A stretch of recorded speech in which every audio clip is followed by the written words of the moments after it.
Welcome to another video from Play Simple Chords.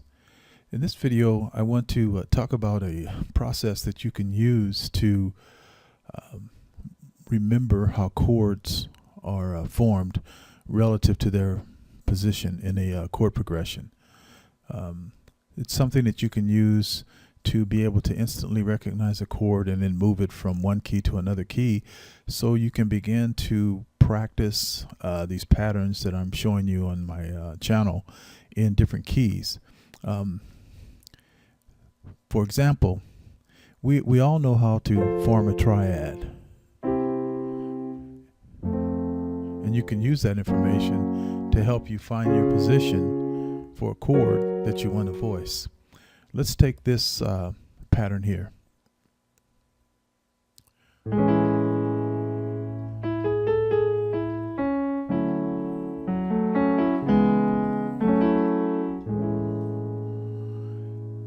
Now, other than the fact that there's movement between the chords because I'm playing them in two hands, the chords' relative position to one another will make it real easy for you to find them. The progression moves from a 1 to a 4 to a 3 to a 6 and then back to the 1. It's just 4 chords. It's a major 9th, A major 9,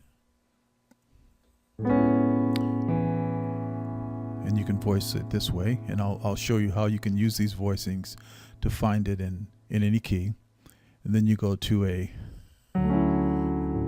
D major 9, and then to a C sharp, then to an F sharp, excuse me. And the F sharp is, these two are minor chords, and then back to the A. So A major 9,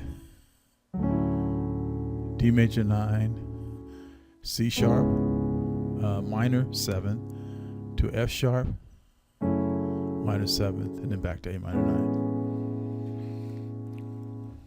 Now, how would you go about finding those chords very quickly so that you could practice that pattern in other keys? Well, here's the clue, and it's called what I call relative position. You know how to form an A triad, okay? And you probably know to make it a 7, the 7th is right next to it. The major 7th is right next to the root of the chord. You can throw that 9th in there if you want to make it a more fuller sounding chord. Now here's the trick. The next chord is a D major 9. To do the D major 9, all you have to remember is you're going to take these two notes and move each one a whole step, and then go down to the D.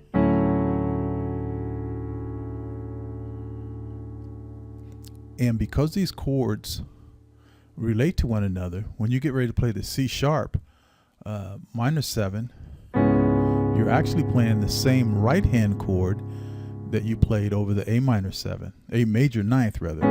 A major 9, C sharp minor 7, same chord in the right hand. And then when you go to play the 6th chord, the F sharp minor 7, it's the same chord as you played for the D major 9. So did you get that? A major 9 and C sharp, C sharp minor 7, same chord in the right hand, you're just changing the bass notes. D major 9 and F sharp minor 7,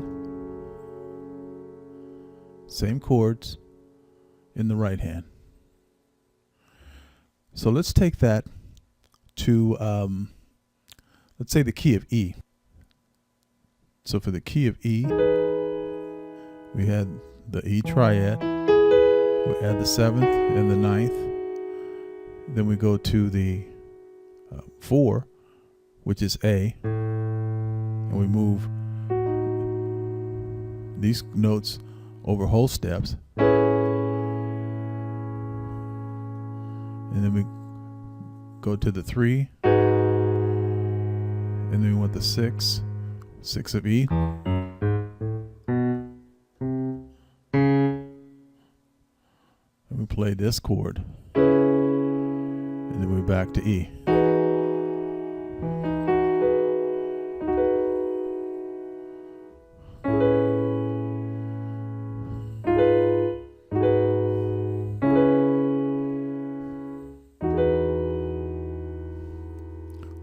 And as you can see, I don't play an E a lot, so I still had to figure out a few things, but it actually is easier than it would be if you were trying some other methods where you're moving things up a half step until you get down to the key you want. If you look at this from the relative position of the chord, it'll be easy to find the commonality in the right hand chord and the bases that have to change, and then what notes need to move in order to form the other chords. So you will begin to gradually learn smooth chord voicing, and that will help you in your playing, so you won't be jumping all over the place when you're changing from one chord to the other chord.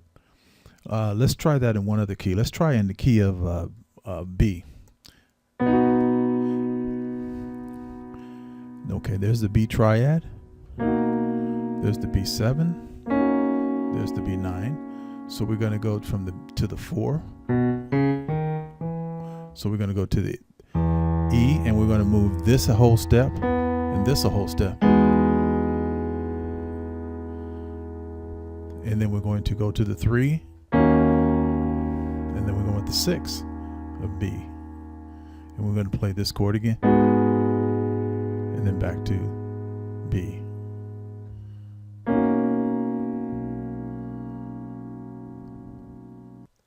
Okay, now let's try the relative position and apply it to the chord voicing I was using in the opening, where I was distributing the notes between the two hands.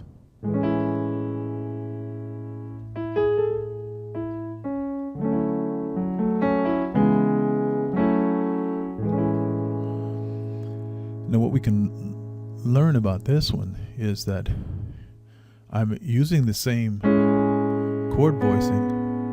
Remember, we had started with the A triad, use the 7th, we can add the 9th if we want, and then just have the root and the 5th in the left hand. Now we take that chord, and remember, we're going to move these two notes over a whole step. So we're still playing the same bass notes. See that bass note? All I did was take that note, put it in the left hand, and played the A triad in the right hand. And then likewise,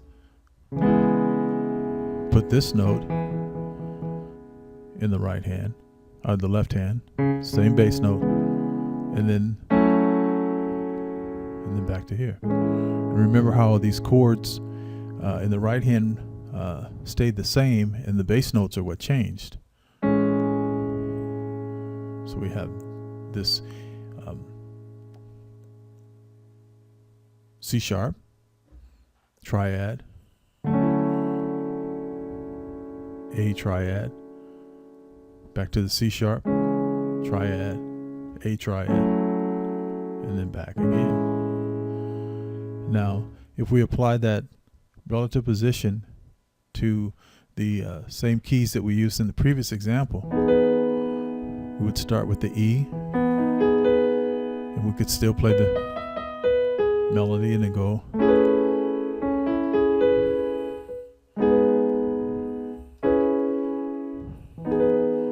See, now you found it in the key of E. I think we used B also. So if we take the key of B, the B triad,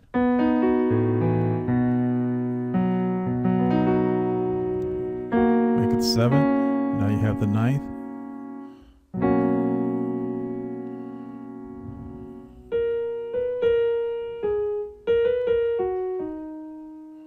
And then we're going to go B.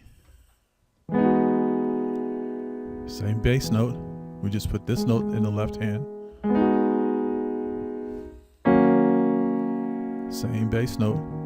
Add this note to the left hand. Same triads up top. And then back to B.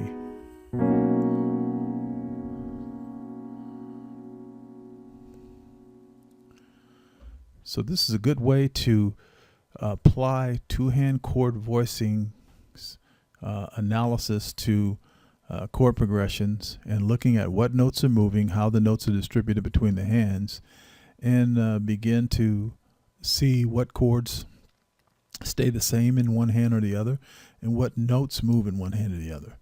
And this will help you learn songs in multiple keys by being able to visually transpose the chord from one key to the other without having to try to physically move it in half steps to get to the key that you want to practice it in. Okay, give that a try, and I hope that's helpful to someone, and I'll see you in the next video. Thank you for watching my tutorials. Simple chords are the building blocks for making advanced chords. And I hope you find that these tutorials are helpful to you on your musical journey. Please like, subscribe, and share these tutorials with others who have a desire to learn how to play music at the piano. I look forward to sharing other tutorials